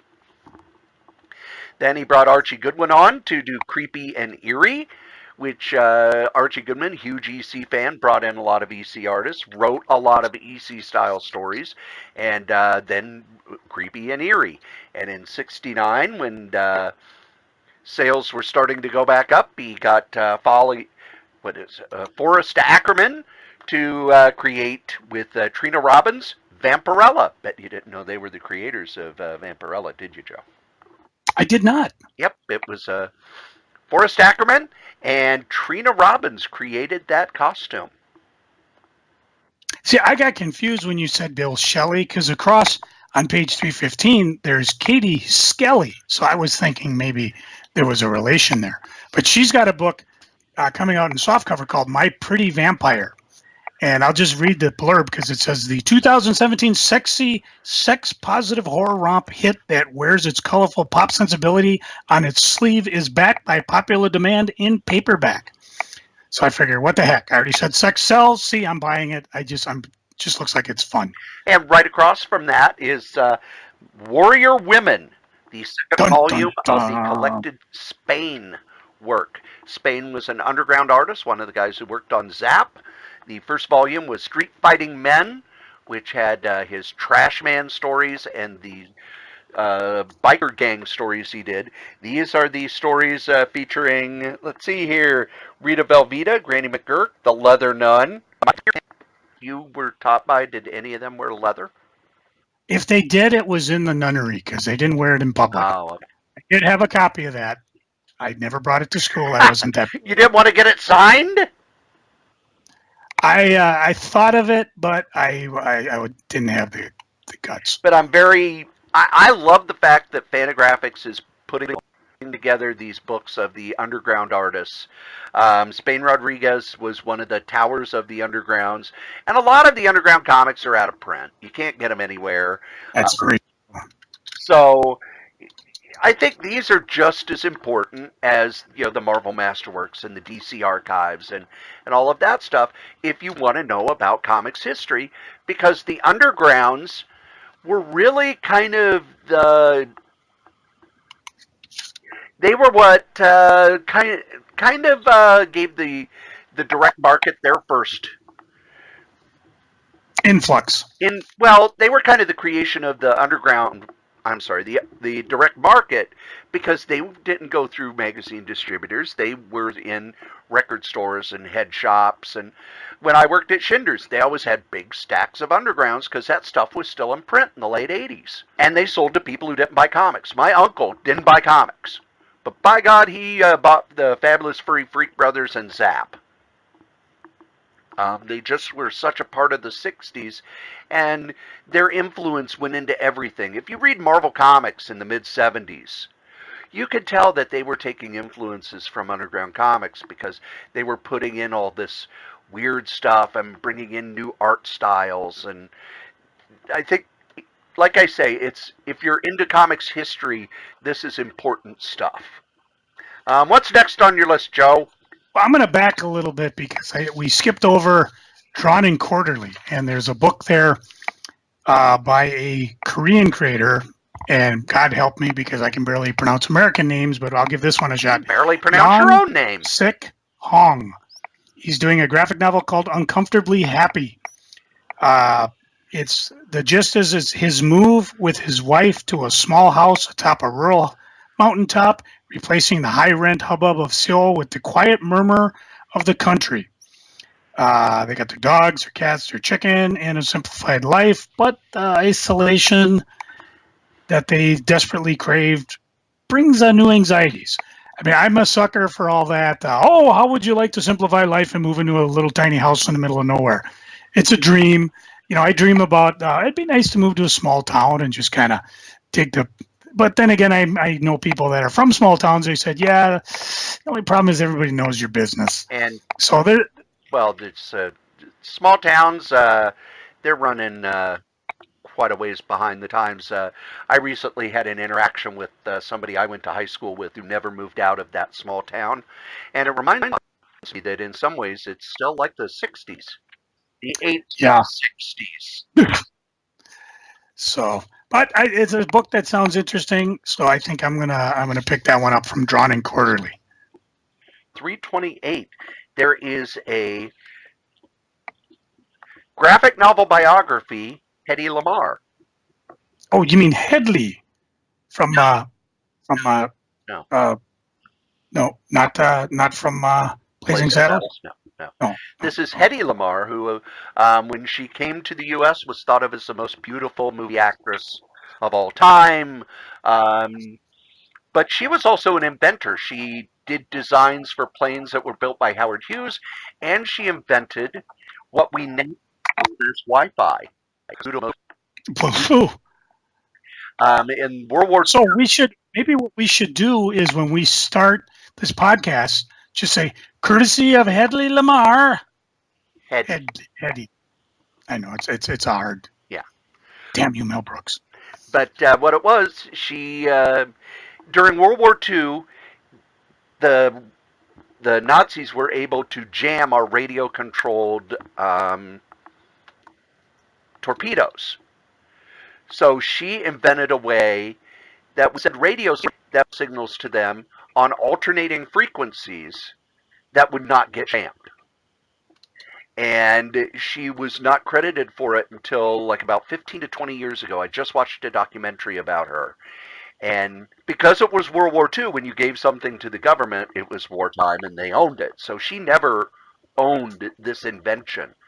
But they finally come around and the Army said, yes, she's the one who invented the technology we use and it's used in GPS satellites, it's used in Wi-Fi, it's used in all of these different styles of communication. She was an incredibly fascinating woman, and I just watched a documentary about her on Netflix. I can't remember the name of it, but I bet if you go to Netflix and type in Hedy Lamarr, not Headley, you'd find it. And it's very well done and highly informative. Joe? Let's play hopscotch again. I'm going to hopscotch to Tomorrow Publishing. And on page 382, first of all, I'll point out they're reoffering Comic Book Implosion, which is a book I raved about and Cory's recommended, where they deal with the 1978 DC implosion. Well, that's when they started publishing, and then the higher-ups in Time Warner said, I don't think so, and caused the infamous DC comic implosion.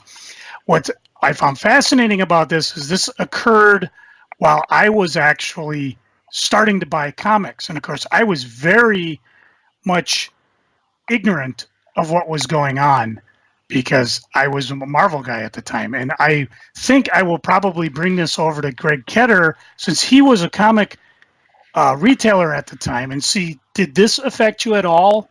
You know, buying these titles and then suddenly they're gone? Or did you just not buy them?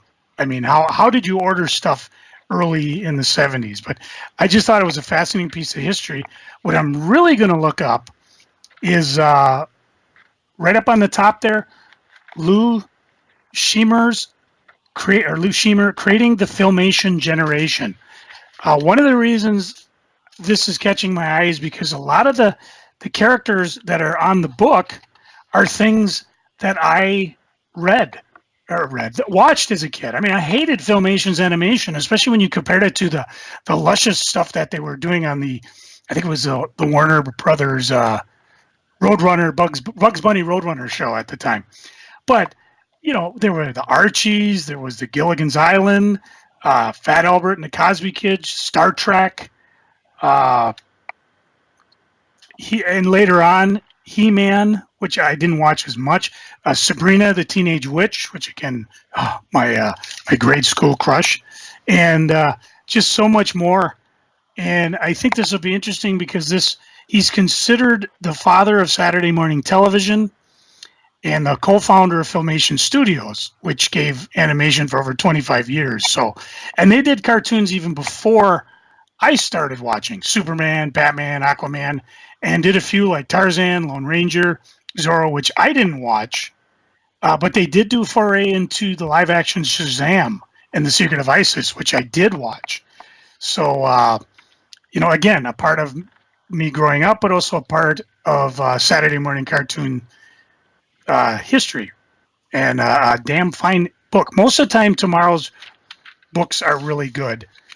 I don't see any magazines I'm going to be picking up, but I'm curious, Cory, have you ever picked up the Retro Fan magazine? I didn't, because the ratio of stories I wanted to read to cost just didn't work out for me. It's like, oh, here's the life story of Lou Farrigno. Well, I know the life story of Lou Farrigno because I read bodybuilding magazines and hundreds and hundreds of comics magazines, and the guys at pretty much every convention ever made. So it's like, I don't need another article on, you know, Lou Ferrigno versus Arnold Schwarzenegger in the 70s. Lou. If you want to know about Lou Ferrigno, watch Pumping Iron.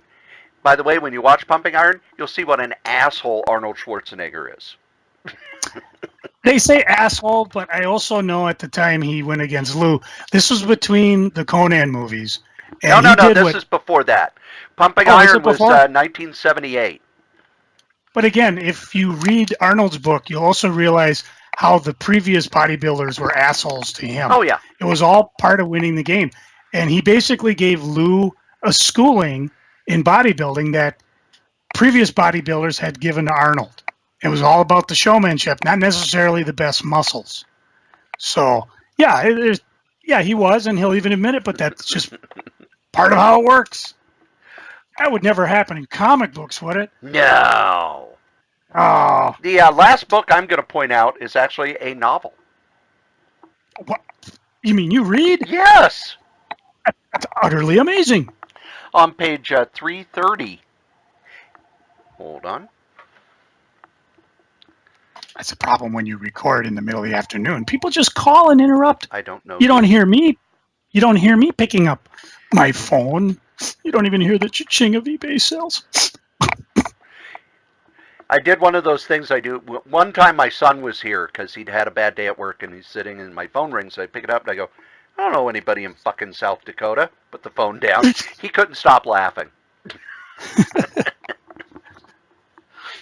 But on page 330, Little Brown Book for Young Readers. Thanos, Titan-consumed hardcover novel, 416 pages. It's a young adult novel, which means there's no swearing and no sex. And the other thing about young adult novels. Next, Joe, have you looked, since I've told you to do it a few times, have you gone to Target and seen the young adult section? You know, the sad thing is it's shrunk. Everything in Target's media has shrunk. So it's like if you blink, you'll miss it. but I have looked through it. Here in Chaska, it's still 3 aisles. The young So adult they haven't book done section their is remodel 3 yet. aisles. And then Yeah. there's 1 aisle of regular books, and then 1 aisle of the bestsellers in hardcover, and then a little tiny section of regular paperbacks that's pretty much just all romance novels. So, Yeah. But yeah, young adult, that's where the money is. I can't tell you how many authors I know who back during the publishing apocalypse of the early 2000s would actually take their novels and rewrote them as young adult novels because they were like, that's the only thing anybody's buying now. Yeah, Harry Potter opened up the young adult book market, and then that stuff still sells.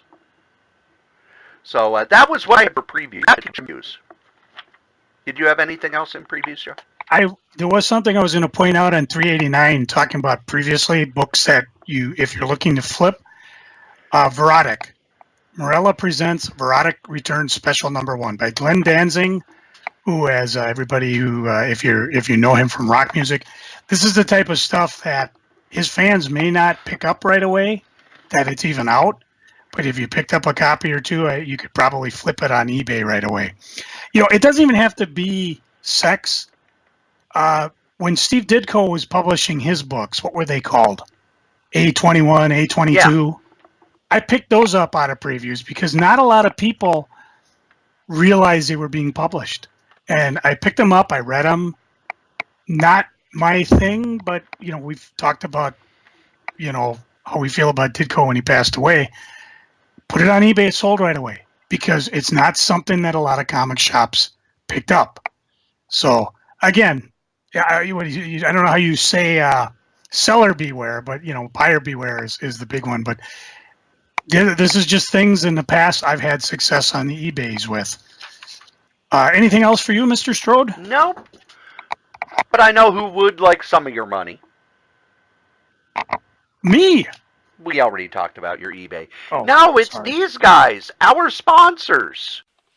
That's right, here at the Solitaire Rose Radio Network, we have ads, and our first sponsor is me. That's right, your charming and delightful old Uncle Rat Bastard. I have my first book out with Dangerous Dan Moore. It's the first 100 strips of our online web strip, Worldwide News, the story of the lowest rated cable news network. And you can get yourself a copy with commentary, with all sorts of extras, with signatures and everything.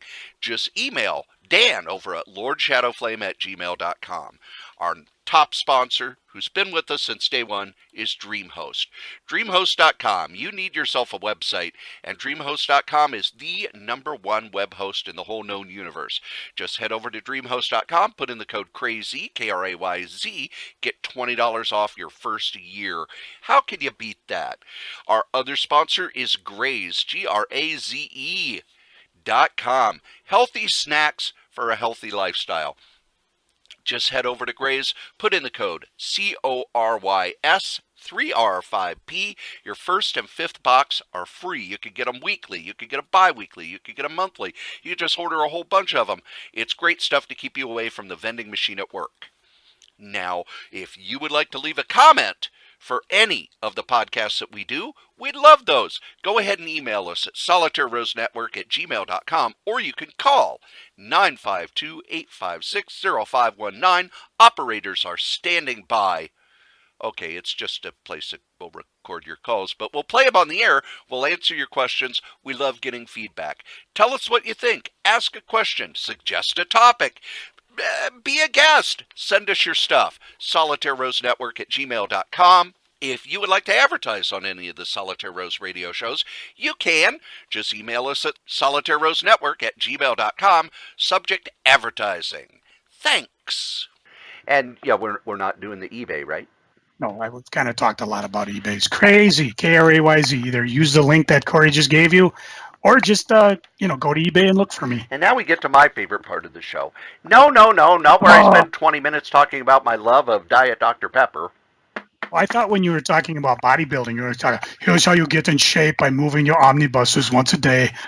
Well, I have told people about, deadlifting your comic boxes. So yes. Oh, hard on the back. I actually wrote an article for Wizard. They never published it, but how to work out as a comic fan, and it was stuff Huh. how to deadlift with comic boxes, doing curls with omnibuses, and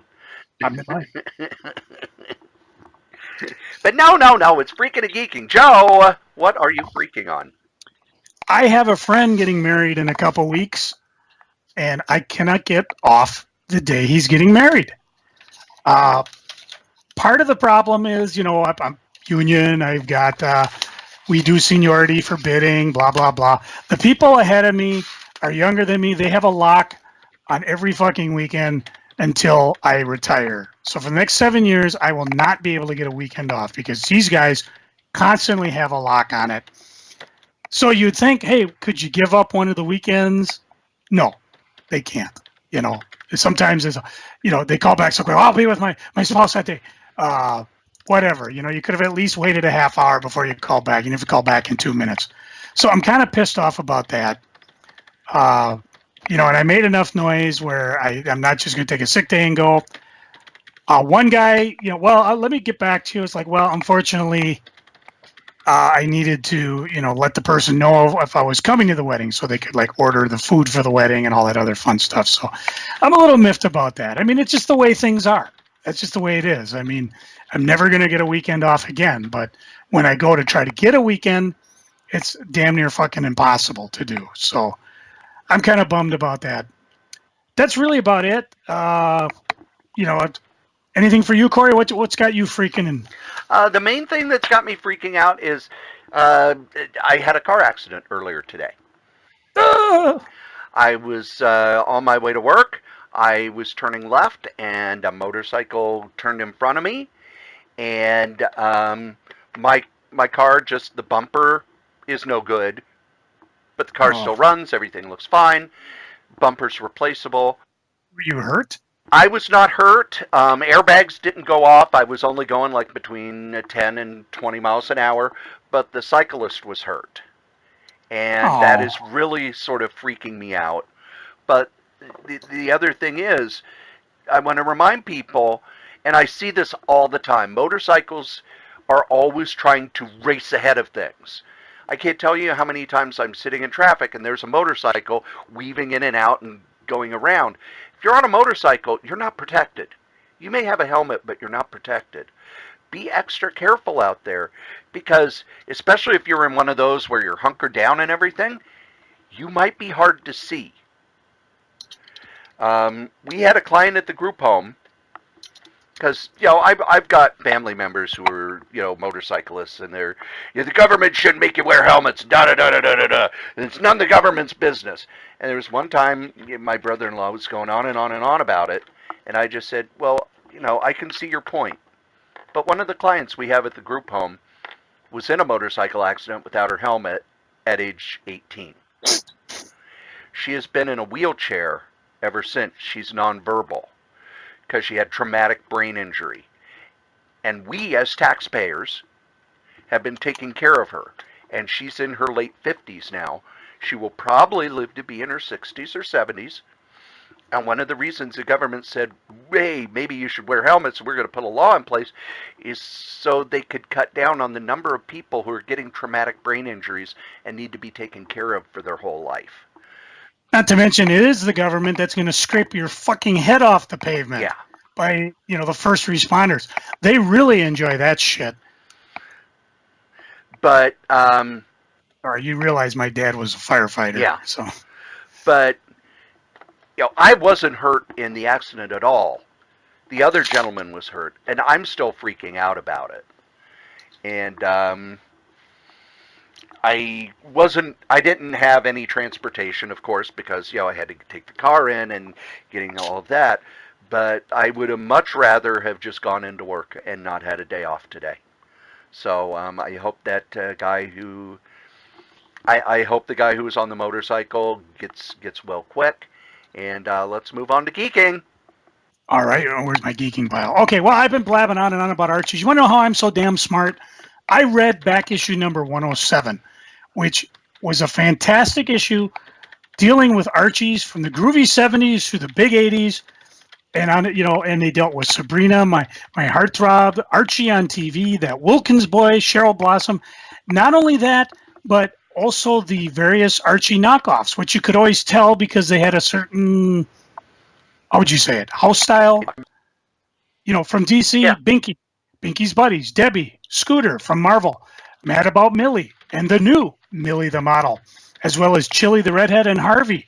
No, not Harvey Comics. Their character name was Bunny.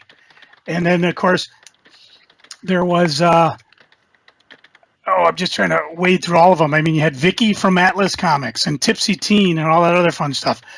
One of the articles I really loved, again, I'm talking about how some of these Tomorrow books tickle my early years funny bone, but they talked about the animation that Archie did. Not only the various Archie series, which I remember Archie's TV comics, Archie's TV funnies, Dick Tracy, Archie comics, Alley Oop, Broom, Hilda, just all that fun stuff. The aforementioned, did they have a show called Everything's Archie? I don't remember, but I do remember that it was always a show, a song, a show. And it was the same thing in Groovy Ghoulies that spun out of the Sabrina. But then there was Archie's Funhouse. That's what I think they called it, featuring the Archie Jukebox, where they would play one of their songs. And years later, a friend of mine borrowed me her album so I could play Archie songs on my morning show, which drove people insane. How the hell did you get a hold of that? With just all the animation, including this Sabrina show. A lot of this stuff's out on DVD. A lot of it's on the YouTubes. But this was just a fun issue. It also goes forward, showing just how relevant these characters are nowadays. Because they, you had that Wilkin boy show up in as a werewolf in the Jughead the Hunger, a series I didn't pick up. But then there's also... just go to CW. They've got Riverdale, which is I don't watch, but it does enough. It just got the second series. So for me, this was a fun issue. If you're an Archie fan or you just grew up in the 70s, definitely one to pick up. I read a miniseries from Boom. We were picking, lest Boom think we don't love them. And, true enough, if any of you, if you got a series we didn't talk about, you want to give a shout out to, if you're a creator or a publisher, just give us a quick call because it's been pretty quiet out there in fandom. What do we got to do? Bring back Reginald? Don't worry, we're not going to bring back Reginald. It's just an empty threat. But, it's something to do. But from Boom, I read a 4-issue series that came out in 2015. Yes, I finally got around to it. But it's called Broken World. Frank Barbary, Christopher Pearson, Marissa Louise. And it's basically, it starts out, there's an asteroid coming right to Earth. You got 3 hours to impact. The chosen ones have been chosen to ride the space elevator up to the ships that are saving you. Unfortunately, one family, one of the women, the mom is not worthy. She's not going to be allowed to go. And I don't want to give away the spoiler for the first issue because it drives into the next 4, but it does actually, it's a done in one. Should be able to find this. I don't know about the issues. I mean, you'd have to have a pretty good comic shop to carry it, but it might be out in book form, but it's called Broken World. Definitely, I waited a few years, but it was worth the wait. I was blabbing on and on earlier about the Beatles Yellow Submarine book from Titan. I do have mine. I open it up. Oh, beautiful art. I mean, if they did a good job of, skirting the issue of, they broke in the song without actually putting the song lyrics and titles in the thing. A lot of fun. Bill Williams did a beautiful job on this book. Go pick yourself up a copy for yourself. Pick up one for your Beatle fans for Christmas or Hanukkah or what's that other goofy one we celebrate for the rest of us? Festivus. Nobody cares. Nobody's listening. But definitely worth picking up. Read 2000 AD sci-fi special, 2018. I don't think it has a number to it. No, but it's an all-women created comic. And it was a blast. Not everything I liked. I didn't like the art on the Judge Dredd story. But some of the other ones, I fell in love with Trainee Rex. I'm an easy guy to fall in love with, so I'd like to see more of this character. Rogue Trooper was a insanely interesting story. I want to say, because sometimes the stories go really crazy. For example, the next one, Future Shock, I had to stop and reread a couple times because it was apparently a Judge Anderson poster that kind of got in the way. So I just, and I don't pull my posters out of the book. She's in there as well with a really fun story. And then there's DeMarco P.I., Love Remains. Now, Cory, are these all supposed to be like similar universe stories, or are they just, we're going to have some fun? Okay. The Judge Anderson and Judge Dredd stories are in the same universe. Everything else is its own world.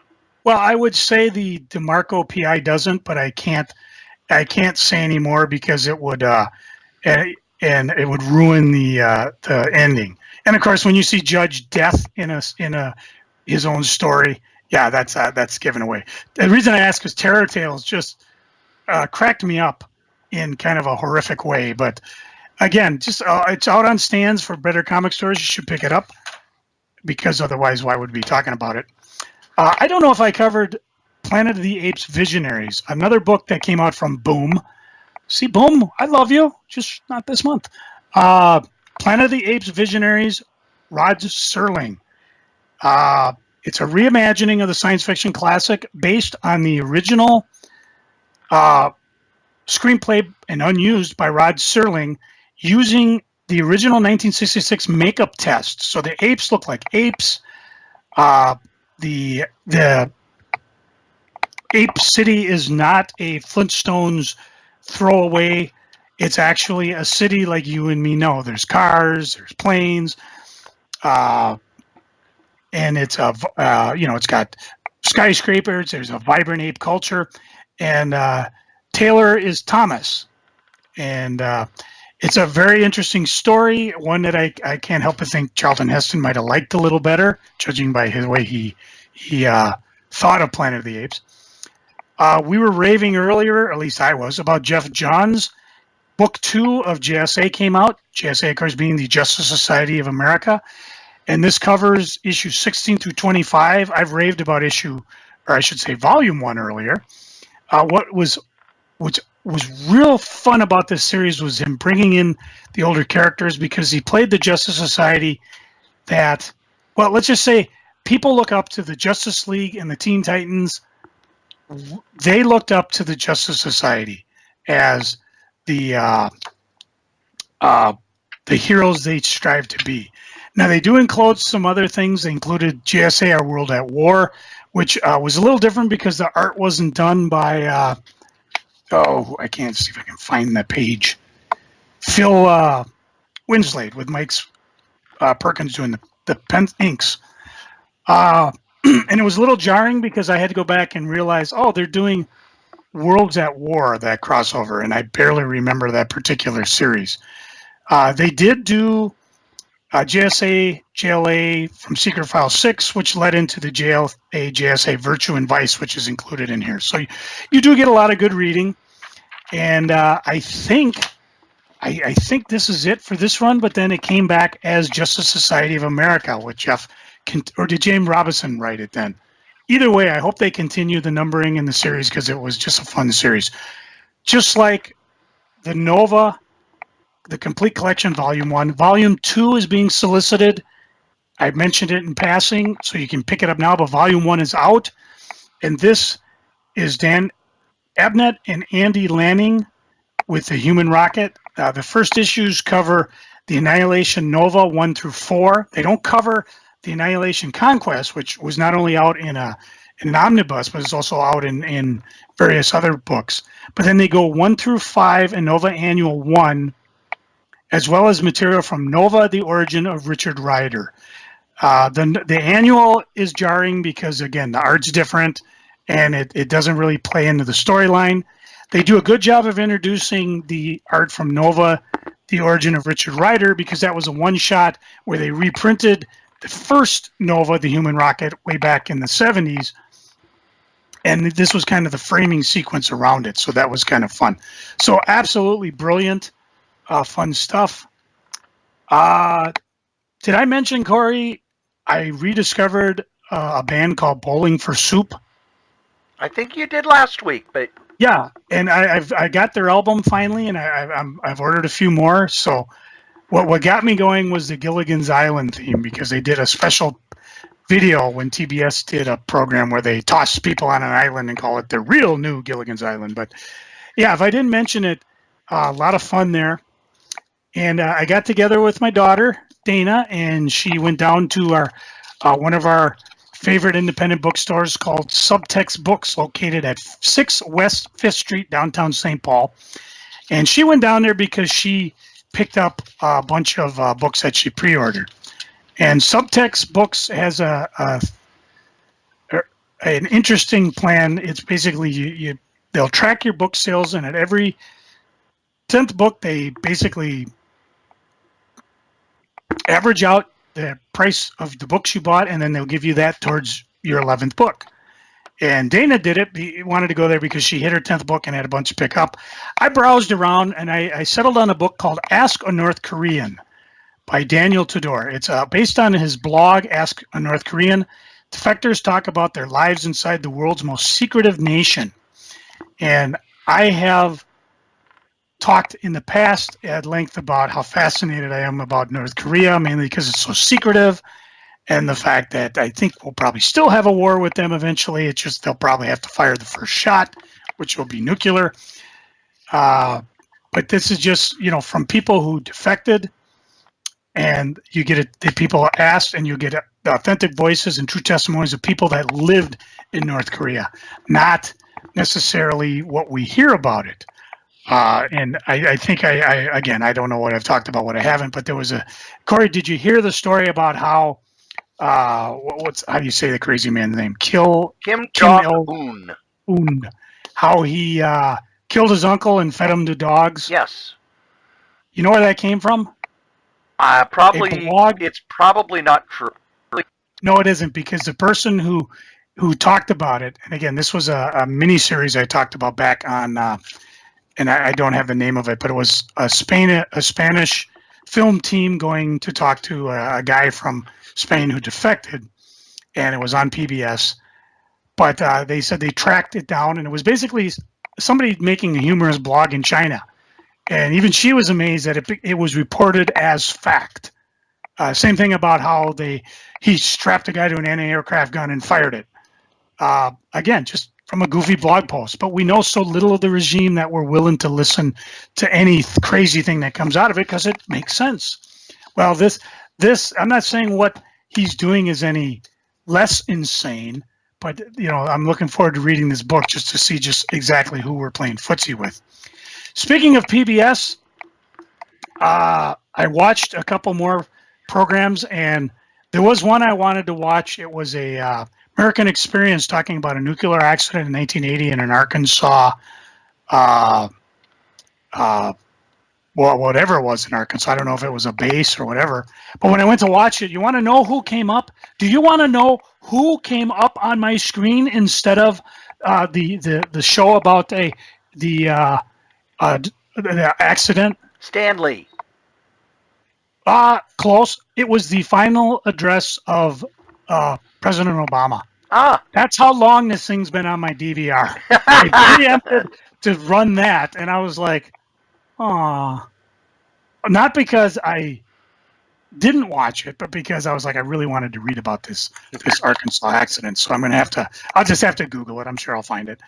What I did find, though, is one called Wings Over Grand Canyon, where they take an unprecedented look, and I believe it was probably plane, and they just flew over the whole Colorado Basin from way up in Arches all the way down through the Grand Canyon into Lake Mead, where I think that's the Hoover Dam, the whole recreational area by Las Vegas. And they spent a lot of time on the Little Colorado Canyon, where hardly anybody goes because it's tribal land, and it's really not navigatable parts of the tributary there, the Little Colorado River.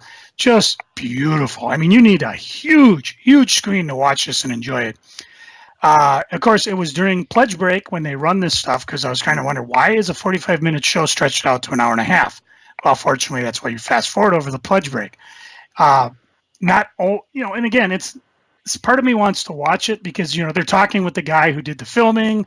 and I'm sure he's got certain hindsights that he gives during it, but I just don't want to listen. And for yours, for this, you can get this for $16 a month, even though it's $16 if you run down to Amazon and buy it. We also watched I think it was a Nova, one of the Nova finalies that I have, called Sex, Lies, and Butterflies. What was interesting about that is that we really don't know a hell of a lot about butterflies. We don't even know how they evolved because there's not a lot in the fossil record with butterflies because they were all soft tissue. Anything soft tissue tends to decay. You know, most of the things we know, especially like with dinosaurs, we figured out from the bones. The bones! Look at the bones!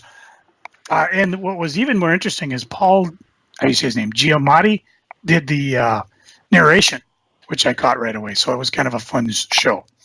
It's all PBS. I'm sure if you check it out, you can either find it on their website or find it online. And I got a whole crap load of stuff to watch because I'm just trying to keep. I've got like maybe 8% left on my DVR because I got tons of shows because I'm going to have a few months to sit back and actually watch this stuff. Even though right now on Hip Watch, my hips are actually feeling pretty good. The cortisone shots are 100%. I can actually move like a normal human. I've even gotten to the point where I'm not going to be going into the chiropractor every week. I probably will, you know, when my back starts getting a little sore, just go in, just try to keep loose. So I'll find out October 4th in a couple weeks if everything's green lighted to go ahead and do it. Everything looks good. Blood pressure's good. Blood sugar's good. And I'm feeling good. And, you know, part of me is like, I'll just keep doing cortisone shots. But, oh, my God, trust me, I don't forget how bad it was just a couple weeks ago when, on a pain of 1 to 10, this son of a bitch was 15. So we'll just keep that going. Besides, Cory's already got the guest hosts all lined up. I'd hate to, barge in and say, hey, I'm doing this here show. You guys bugger off. I'm just not that kind of guy. You're not? Besides, I'm not. I could use a break. Oh, okay. I mean, you're going to get a break when you get your stuff done. So yeah, hopefully. Break. A break. Yeah. Folks, trust me. I'm telling you, Cory's going to have. How long does it take for you to recover? I mean, they have not told me. The reason I asked is because one of the guys that we know from our comic friends, Joe Thingvall, he had an eye thing done, and they were doing one at a time. And his eyes are so swollen, he can't even look. He said, I'm not even going to be on the face tabs. So I'm just curious how bad yours will be. Because I know anytime you deal with that stuff, it's going to look like somebody went a couple rounds with you. So I am expecting a couple Facebook photos online. But other than that, I'm kind of like, no, just relax. We're going to have a couple podcasts in the can. Everything will be ready to go. This isn't a 2-week window where Cory can suddenly, you know what? I'm going to do like a dozen new podcasts no, just sit back, relax. And I was going to say, people during those 2 weeks when Cory's out, other than our show, don't download any new podcasts. We'll show Cory by boycotting him. How dare you, sir? I know. I'm just a daring sort. By the way, I'm geeking on some stuff too. You are? Well, let's hear it. Well, because I got to take a drink of water. My mouth's a little dry. First thing I'm geeking on, Friday night I went and I saw Mark Maron at the Acme Comedy Company. And I was surprised that he was doing a set at a comedy club with only 300 seats when, he's been around for 30 years. He could easily fill the Orpheum Theater, which I think is, 3,000 seats, or the State Theater, which is around 2,000. And there are comedians who I think are less popular who are doing sets in those areas. But it was nice to see Mark Maron in a small theater. The guy's the master of the craft. He came out, most comedians, hi, how you doing? They do some introduction stuff. He just came out and sat down and said, man, I don't know, man. When you wake up, you're doing okay, and then you start thinking, fuck, I got to get out of bed. Fuck, I got to go meet my friend for lunch. And I like my friend, and I like lunch, but it's like, I don't want to. So he was just off and went for a little over an hour. Brilliant set. And with me starting to have weekends off, I am looking forward to doing more stuff out in the world. because it's nice when you don't have to. Okay, this has to be over by 9:15 so that I can get in my car and get to the group home for my 10 o'clock shift tonight. Second thing I am geeking on is wrestling related. Joe, I know you don't watch the Ring of Honor, but not because I don't watch it. I build up so many of them. I just never get a chance to. I cannot recommend the Ring of Honor number 364. It was on September 8th. You can watch it at Ring of Honor, ROHWrestling.com. The first match was a Frankie Kazarian defeated Mark Briscoe. But it's the second match. It's a 30-minute Iron Man match between Jay Lethal and Jonathan Gresham. And they show the whole thing, so it's really about 45 minutes of TV time. This match was amazing. Most Iron Man matches, they follow certain formulas. This one, they did not. The wrestling was off the chain good. There was drama involved. There was strategy involved. The announcers, including Colt Cabana, sold it so well that I have kept it on my DVR so I can watch it again. This was phenomenal wrestling. Some of the best stuff I've seen. This has been a year for kick-ass wrestling matches. You want another great wrestling match? Just look for Kenny Omega versus Okada 3 from the G1 Climax. They did an hour-long match that, oh my God, it was so good. So some really cool wrestling stuff. I got one comic I'm going to recommend because we're over 2 hours here.